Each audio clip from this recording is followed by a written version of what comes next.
o manual do bom empreendedor de qualquer segmento, né? Vou falar do meu aqui. Eu falo, ó, primeiro, seu CMV é proibido passar de 33%. Na Milk Mu, não pode passar. Um cara que é eficiente, o CMV fica em 30%. Então, CMV é a primeira coisa. Segundo, preencha a sua DRE todo santo dia.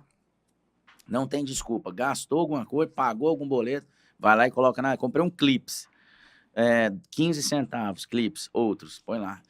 Todo santo dia. E outra, conte o seu estoque todo santo dia, sobretudo nos insumos mais cruciais que você pode ter. No meu caso é Nutella, porque a turma, se a gente não mantiver um controle diário, além de poder acontecer desperdício, tem extravio, né? Pode ter até roubo, pode ter furto. Então, Nutella, bombom e os copos é o que eu peço para contarem. Porque, poxa, se você não conta seu estoque todo dia, e se você é um cara descontrolado no CMV, é uma torneira aberta. Às vezes vai embora 30 mil por mês e você tá rasgando. Por quê? Pode ter furto, pode ter roubo, pode ter um desperdício injustificado. Você compra a mercadoria, mas não confere, você tá jogando dinheiro. Então, DRE tem que ter um detalhe, CMV. vendedor, entregador sabe, viu? Entregador sabe quem é o cara que não confere. É de você que ele vai roubar. Os entregadores sabem quem não confere. Então, quando a gente não tem um procedimento realmente para apurar as entregas ali de forma bem eficiente, o entregador sabe Não, quem não não só o confere. entregador, né? Às vezes, assim, a gente não sabe. Então, pode estar dentro da loja o problema, né? Dentro do nosso, de um colaborador, já aconteceu, né? Então, conte, galera, conta o estoque, preencha DRE todo dia, e fiquem ligados no CMV de até 1/3, no meu caso. Aí tem que entender qual que é o CMV ideal. Eu considero um CMV no ramo de alimentação de 1/3 o ideal. Agora, tem muitas empresas de sucesso que têm um CMV mais alto, aí não vou entrar no caso, mas ramo de alimentação, CMV ideal para dar resultado é 33%, com essa contagem diária, DRE diária, e contar os principais insumos do estoque. Esse eu acho que é um mantra de qualquer empreendedor, de qualquer segmento, na verdade. Eu estava conversando com o Lohan, muito se fala em fazer essa gestão de DRE, com CMO, CMV e os custos fixos, são os mais pesados, a realidade é muito diferente para muita gente, né? Cafeteria, por exemplo, CMV de cafeteria é 25, 23, mas quando você vai pegar o CMO é 35. Sim. Então, o quanto muda de um segmento para o outro. Então, por exemplo, o custo fixo para do gelato, 10, 12. Eu vi que o da Milk Moo já é bem diferente, mas no final a gente tem que ter uma operação muito saudável no ramo de alimentação, 18, acima de 15%, né? 18, 20%. É uma ótima operação ali, uma operação muito saudável.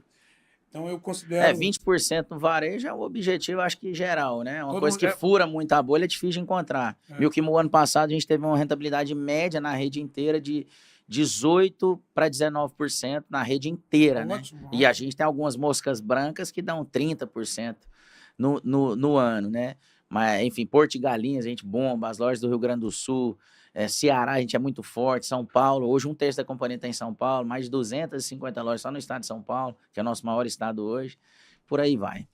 Mas eu sei que a galera do food service, como o ramo de restaurante quando a gente vai ver influenciadores e quem faz mentorias e tal, é muito ligado ao ramo de restaurantes, eles acabam contando uma história de CMV, CMO, que é muito deles, né? E às vezes quem está ouvindo aí, as realidades mudam muito de segmento para segmento. A gente batendo um papo, a gente viu que quando você vai uma operação de shopping, por exemplo, onde a Milk Moo tem muita operação também, pesa muito. Então, se você não se preocupar muito com o seu CMV, CMO, você não vai conseguir fechar uma operação saudável no final. E o aluguel, né, que é o CTO também, um custo de ocupação é crucial para o sucesso da operação, né? A gente considera um CTO legal, assim, de 10%, ou perto disso, né? Agora, lógico que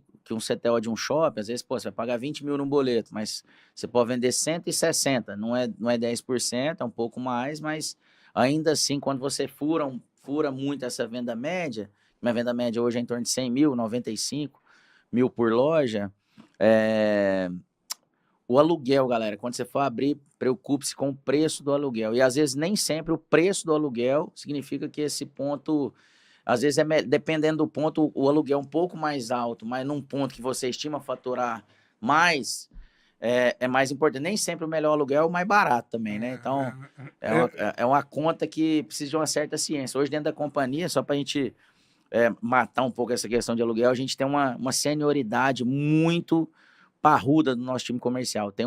Eu tenho um mestre em cartografia, que é o Jorge. O Jorge traz as análises de onde alocar na rua em determinado ecossistema. Então, por exemplo, vou pegar aqui Jataí, tô chutando, já tem uma loja lá que vai muito bem, por sinal.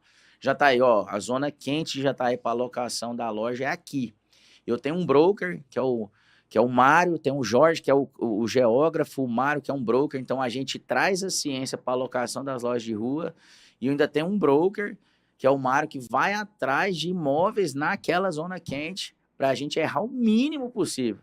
Então, a gente hoje tem essa ciência. Tem a turma do SDR, que temos 3 pessoas lá que fazem o primeiro contato. Então, a gente tem um atendimento muito urgente. Depois vocês fazem um teste. Galera, entra lá no nosso site, mostra o interesse de ser um franqueado. Olha que dado legal. 75% dos contratos fechados, o primeiro atendimento aconteceu em até 4 horas. Porque pensa, se o cara manda mensagem sábado, nós manda mensagem domingo.